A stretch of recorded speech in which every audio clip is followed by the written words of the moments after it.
Assalamualaikum warahmatullahi wabarakatuh. Perkenalkan, nama saya Tania Riza Ardelian, NIM 2019 10 11 03 11114. Di sini saya akan menjelaskan tentang kejahatan terhadap pembunuhan bayi dan pengguguran kandungan. Yang pertama, ada pembunuhan oleh ibu terhadap bayinya pada saat atau tidak lama setelah melahirkan, yang dalam praktek hukum sering disebut dengan pembunuhan bayi. Ada dua macam, yaitu pembunuhan bayi yang dilakukan tidak dengan rencana, terdapat dalam pasal 341 KUHP, yaitu pembunuhan biasa oleh ibu terhadap nyawa bayinya, sebagaimana yang dimuat dalam pasal 341 KUHP dirumuskan sebagai berikut. Seorang ibu yang karena takut akan ketahuan melahirkan bayi pada saat bayi dilahirkan atau tidak lama kemudian, dengan sengaja menghilangkan nyawa anaknya dipidana karena membunuh bayinya sendiri dengan pidana penjara paling lama selama 7 tahun. Yang ada unsur-unsur di dalam pembunuhan bayi, yaitu yang pertama unsur objektif, yaitu terdiri dari petindak seorang ibu, yang kedua perbuatannya menghilangkan nyawa, dan yang ketiga objeknya adalah nyawa bayinya. Sedangkan waktunya adalah pada saat bayi dilahirkan, tidak lama setelah bayi dilahirkan, kemudian yang terakhir ada motifnya karena takut diketahui.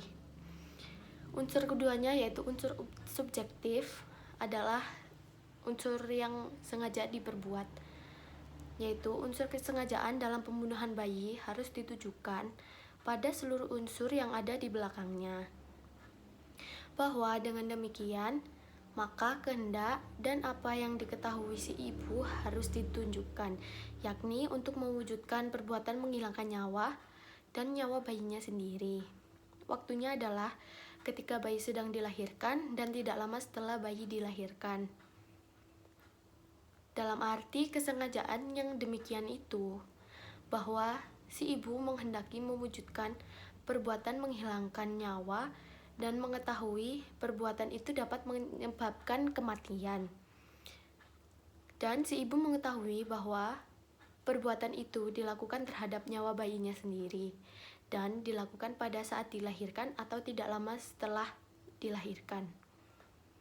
Bila kehendak itu timbul sebelum waktu saat sedang melahirkan, maka yang terjadi adalah pembunuhan berencana, terdapat dalam pasal 340 KUHP. Sebaliknya, apabila kehendak itu terjadi pada waktu tidak lama setelah melahirkan, maka yang terjadi adalah pembunuhan biasa, terdapat pada pasal 338 KUHP. Pembunuhan bayi yang kedua, ada pembunuhan bayi yang dilakukan dengan rencana lebih dahulu, terdapat pada pasal 342 KUHP. Pembunuhan seorang ibu terhadap bayinya pada saat atau tidak lama setelah dilahirkan dengan direncanakan lebih dahulu diatur dalam pasal 342 KUHP, yang rumusannya adalah seorang ibu yang untuk melaksanakan niat ditentukan karena takut akan ketahuan bahwa ia akan melahirkan anak pada saat anak dilahirkan dan tidak lama kemudian merampas nyawa anaknya, diancam karena melakukan pembunuhan anak sendiri dengan rencana, dengan pidana penjara paling lama 9 tahun. Pembunuhan bayi berencana tersebut mempunyai unsur-unsur sebagai berikut. Yang pertama adalah petindak adalah seorang ibu. Yang kedua, adanya putusan kehendak yang telah diambil sebelumnya. Yang ketiga, perbuatan menghilangkan nyawa. Dan yang keempat, objek nyawa bayinya sendiri. Waktunya adalah pada saat bayi dilahirkan dan tidak lama setelah bayi dilahirkan. Dalam menjatuhkan pidana terhadap ibu sebagai pembunuh sangat dibutuhkan pada bukti-bukti yang mengarah pada ibu sebagai si pelaku dan bukan orang lain. Hal ini ditunjang dengan alat-alat bukti yang sah. Yang pertama, ada keterangan ahli. Yang kedua, ada surat. Yang ketiga, ada petunjuk. Dan yang keempat, ada keterangan terdakwa. Berikut ada contoh kasusnya. yaitu Polres Boyolali resmi menahan Reni Eka Saputri berusia 19 tahun dan Arin Sugesti berumur 33 tahun. Keduanya telah ditetapkan sebagai tersangka dalam kasus aborsi. Kondisi Reni yang melakukan aborsi dan sempat dirawat di Rumah Sakit Ashifa Sambi saat ini sudah sehat. Reni dibawa petugas ke Polres Boyolali hari Kamis tanggal 4 Januari 2018 sore. Namun, kedua tersangka tersebut penahanannya dititipkan ke rumah tahanan atau rutan Boyolali. Karena di rutan Boyolali ada blok tahanan khusus perempuan. Sementara itu, di Polres Boyolali kini juga masih terus melakukan pengembangan penyelidikan untuk mencari kemungkinan adanya tersangka lain. Penyidik masih melakukan pemeriksaan sejumlah saksi terkait kasus penemuan kuburan bayi pada Rabu 3 Januari 2018 lalu yang ternyata dari perbuatan aborsi. Saksi yang diperiksa antara lain berinisial B, tersangka Arin Sugesti. Saat diwawancara wartawan, dia juga menyebut B yang meneleponnya untuk minta bantuan menggugurkan kandungan Reni. Selain pria berinisial B, penyidik juga memeriksa saksi berinisial C. Menurut informasi yang dikumpulkan dari berbagai sumber, kasus aborsi tersebut tidak hanya melibatkan Reni dan Arin. Berkait kemungkinan bertambahnya jumlah tersangka, Kapolres Aris Andi menyatakan masih menunggu hasil pemeriksaan. Nunggu hasil pemeriksaan selanjutnya, jelas Aris. Seperti diberitakan kasus penemuan kuburan bayi di pekarangan rumah Reni di Dukuh Tegalsari, Desa Canden, Kecamatan Sambi, Boyolali, ternyata dari hasil aborsi.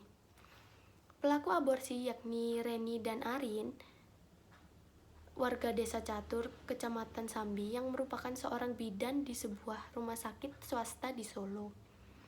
Untuk menggugurkan kandungan Reni yang sudah berusia sekitar 5 bulan, Arin memberinya 1 butir pil. Pil itu diberikan pada Selasa 2 Januari 2018 dan pada Selasa malam orok itu lahir. Kemudian oleh Reni dikubur di samping sumur belakang rumahnya. Arin dibayar 4 juta rupiah untuk menggugurkannya. Kemudian ada pengguguran dan pembunuhan kandungan. Kejahatan pengguguran dan pembunuhan terhadap kandungan diatur dalam 4 pasal, yaitu yang pertama, ada pengguguran dan pembunuhan kandungan oleh perempuan yang mengandung itu sendiri, dicantumkan dalam pasal 346 KUHP. Seorang perempuan yang sengaja menggugurkan atau mematikan kandungannya atau menyuruh orang lain untuk itu, dipidana dengan pidana penjara paling lama 4 tahun. Unsur objektifnya adalah bertindak seorang ibu. Yang kedua, perbuatan yaitu menggugurkan, mematikan, menyuruh orang lain menggugurkan, dan menyuruh orang lain mematikan. Kemudian yang ketiga, objeknya adalah kandungannya sendiri. Sedangkan unsur subjektifnya dengan sengaja. Yang kedua, ada pengguguran dan pembunuhan kandungan tanpa persetujuan perempuan yang mengandung, dicantumkan dalam pasal 347 KUHP yang berbunyi barang siapa dengan sengaja menggugurkan atau mematikan kandungan seorang perempuan tanpa persetujuannya dipidana dengan pidana paling lama 12 tahun. Unsur-unsur dari rumusan tersebut ada unsur objektif, yaitu yang pertama perbuatan menggugurkan dan mematikan, yang kedua objeknya kandungan seorang perempuan, dan yang ketiga tanpa persetujuan perempuan tersebut. Sedangkan unsur subjektifnya adalah dengan sengaja. Kini diketahui adanya persamaan dan perbedaan antara ketentuan dalam pasal 346 KUHP dengan ketentuan pasal 347 KUHP. Persamaannya adalah yang pertama,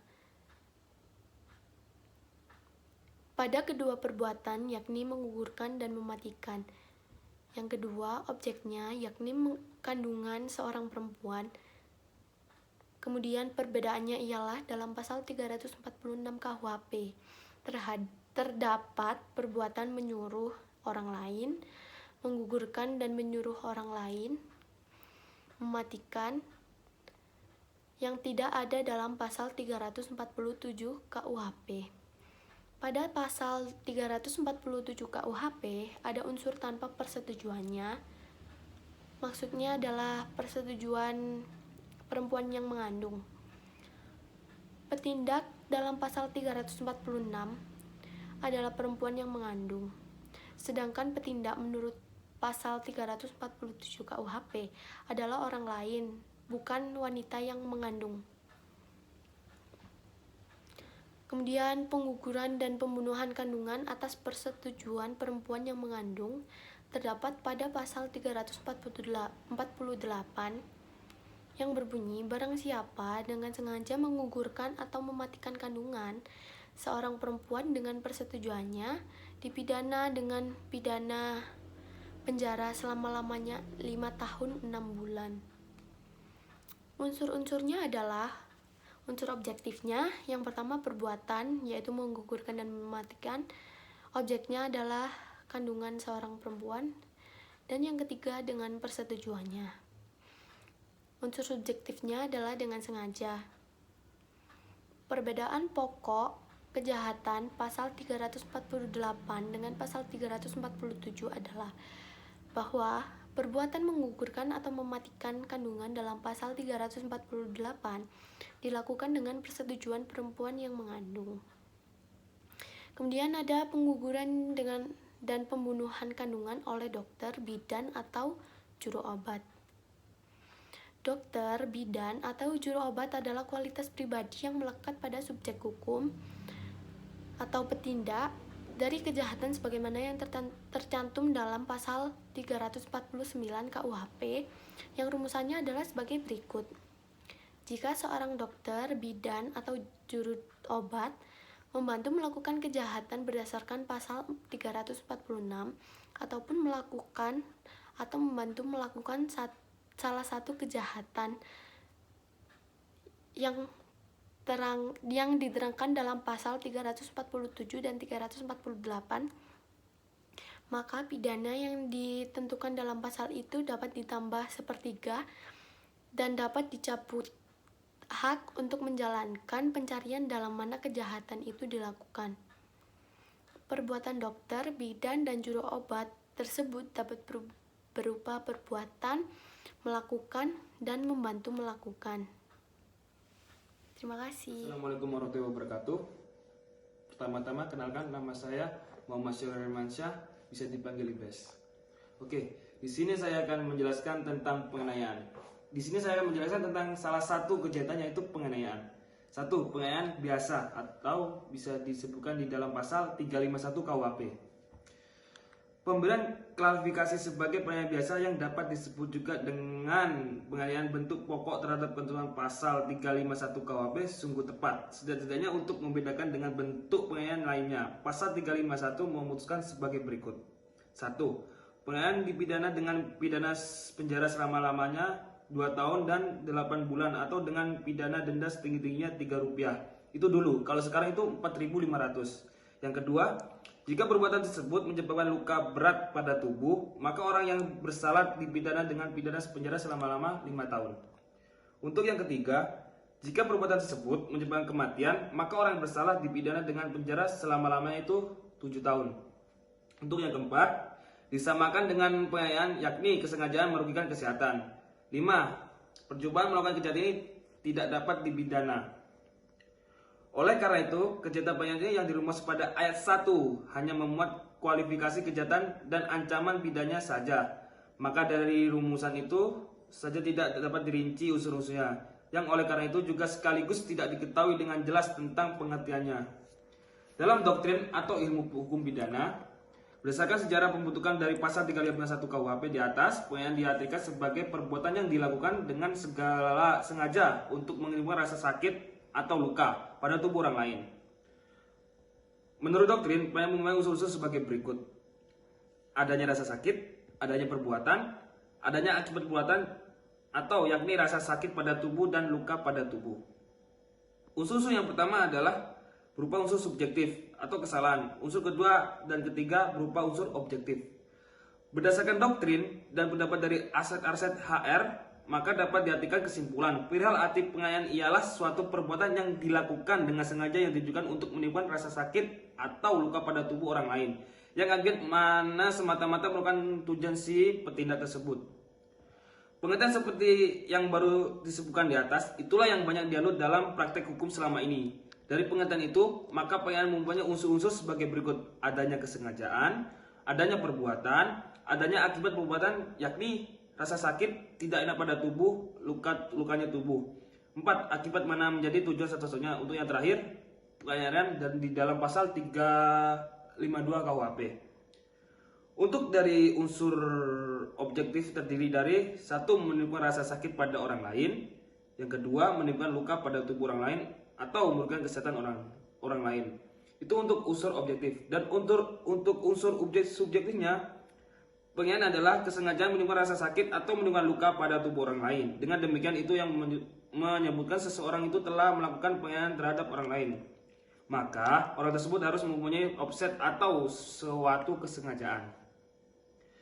Langsung saja kita ngambil langsung contoh kasus. Ini contoh kasus ini sebenarnya ini dari Bali, masih barusan kok, masih baru-baru. Langsung saja, Mes atau bisa di nama inisial lah, ditangkap Polsek Kuta atau kasus penganiayaan. Pria tersebut menganiaya seorang wanita karena kesal tidak diberi uang merokok. Gimana tuh rasanya? Sementara korban diketahui bernama EA, seorang pemilik warung di Jalan Legenggang Linggamurti Kuta. Kanikesri Polsek Kuta, Ibnu Made Putra Yudhistira menurunkan awalnya terjadi aksi pemalakan yang dilakukan tersangka di warung tersebut pada hari Selasa tanggal 10 bulan 11 2020, masih kemarin guys, sekitar pukul 23.30 WITA. Tersangka datang ke TKP bersama temannya mengendarai satu motor. Setelah bertemu korban, pria usia 30 tahun itu langsung memalak korban EA. Dikutip dari berita Balikom, aksi pemalakan ini diduga sudah sering dilakukan terhadap korban. Sadis. Tersangka langsung memalak korban, minta uang untuk beli rokok, tapi korban mengaku tidak punya uang. Jelas, kata Ibnu Yudhistira Minggu tanggal 22 bulan 11 2020. Tidak terima jawaban korban, Mes sontak malah ia langsung menggampar dikepukin guys, intinya guys, menggampar bibir dan kepala korban sebanyak 2 kali. Bayangin tuh, kalau kalian digambar-gambar itu gimana? Sakit cok. Akibat kejadian itu, bibir bagian atas korban mengalami luka robek dan kepalanya terasa pusing. Tak terima dengan perlakuan kasar tersangka, korban melaporkan kejadian ke Polsek Kuta. Berdasarkan ciri-ciri pelaku, tim opsional Polsek Kuta dipimpin oleh Panit Reskrim Iqbal Erik Wijaya sebagai menangkap Mes di rumah kosnya di Jalan Bhinneka Jati Jaya Kuta. Untuk contoh kasus yang kedua ini terjadi di Surabaya. Oke, langsung saja kita langsung masuk ke contoh kasus. Polrestabes Surabaya akhirnya berhasil kasus penganiayaan yang berujung tewasnya MR, remaja 16 tahun asal Gembong, Surabaya. MR ditemukan tewas mengenaskan pada Jumat 30/11/2020 pagi. Jasad MR ditemukan penuh luka akibat senjata tajam di Jalan Tembaan. Dalam kasus ini, polisi mengamal 15 pemuda. Dari jumlah itu, 5 diantaranya ditetapkan sebagai tersangka. Kelima tersangka yang diduga mengeroyok MR hingga tewas adalah Alfian Januar, 20 warga Bogen, Surabaya, Bagus Lukman, 18, umur 18 mungkin yang dimaksudnya dari kasus ini, warga Kalijudan, Surabaya, Ramdhani Dwi Cahya, umur 18, warga Kalisain, Surabaya. Sedangkan 2 tersangka lainnya masih di bawah umur dengan inisial MRA dan MRI, keduanya berusia 15 tahun, masih sekolah ini pasti. Wakapolrestabes Surabaya AKKP Hartoyo mengatakan dari hasil penyidikan kelima tersangka terbukti mengakui telah membacok serta memukul MR menggunakan beberapa benda tumpul seperti kayu dan batu. Sadis. Tiap tersangka memiliki peran masing-masing. Ada melukai korban menggunakan celurit dan pedang. Ada juga yang menggunakan benda tumpul seperti batu dan kayu. Dari tangan pelaku, polisi mengamankan berbagai senjata tajam buatan seperti gergaji plat, celurit, samurai, golok, dan batu paving, bom molotov buatan. Barang bukti tersebut Ibu Hartoyo ditemukan saat penangkapan. Ada juga yang sebagian tertinggal di tempat kejadian perkara atau TKP. Katanya di Mapolrestabes Surabaya Rabu 2/12/2020. Hasil penyelidikan polisi juga ditemukan bahwa antara pelaku dan korban MR berasal dari kelompok atau geng berbeda. MR merupakan anggota kelompok All Star, sementara 5 tersangka merupakan kelompok tim Gug Gug Gug yang bervariasi dengan KP Jawara Surabaya. Geng, ketua preman geng. Saya membacok korban atau bisa disebut MR pada bagian pantatnya sebanyak 2 kali. Waktu itu posisi MR tengkurap, kata tersangka Ramdhani Dwi Cahya. Tersangka lain Alfian Yanuar mengaku kelompoknya mengeroyok MR karena dendam. Kelompok Jawa tak terima jika kampung mereka kerap diserang oleh kelompok All Star. Hal itu yang membuat dia dan kelompoknya bersolidaritas melakukan aksi tawuran tersebut. All Star sering menyerang kampung kami, jadi ya kalau ditantang ya kami terima saja. Ini bagian dari solidaritas tambahnya. Sementara itu, meski sudah menetapkan 5 orang tersangka, polisi masih melakukan pengembangan. Kami akan terus kejar sebab tidak menutup kemungkinan ada tersangka lain yang juga terlibat. Untuk itu, kami minta para pelaku menyerahkan diri ke polisi. Jika tidak menyerahkan diri, kami akan terus kejar, kata Andes Hartoyo. Diberitakan sebelumnya, seorang remaja ditemukan tewas bersimpah darah di tengah jalan Tembana, Surabaya, Jumat, tanggal 27 bulan 11 2020 pagi. Remaja yang diketahui bernama Maulana Ramdan tersebut diduga menjadi korban pembunuhan. Dari tubuh pria 16 tahun ini ditemukan sejumlah luka, yaitu di dada, perut sebelah kanan, luka robek di perut, dan luka parah di kepala sebelah kanan. Data Comment Center menyebutkan saat pertama kali ditemukan aksi remaja krempeng ini sudah tidak bernyawa di sekitar tempat korban. Ditemukan terdapat banyak darah, melihat bekas darah yang sudah mengiring di aspal. Demikian korban sempat terseret hingga akhirnya meninggal di lokasi depan Bank BNI. Mungkin itu saja yang bisa saya jelaskan atau terangkan. Kurang lebihnya mohon maaf. Assalamualaikum warahmatullahi wabarakatuh.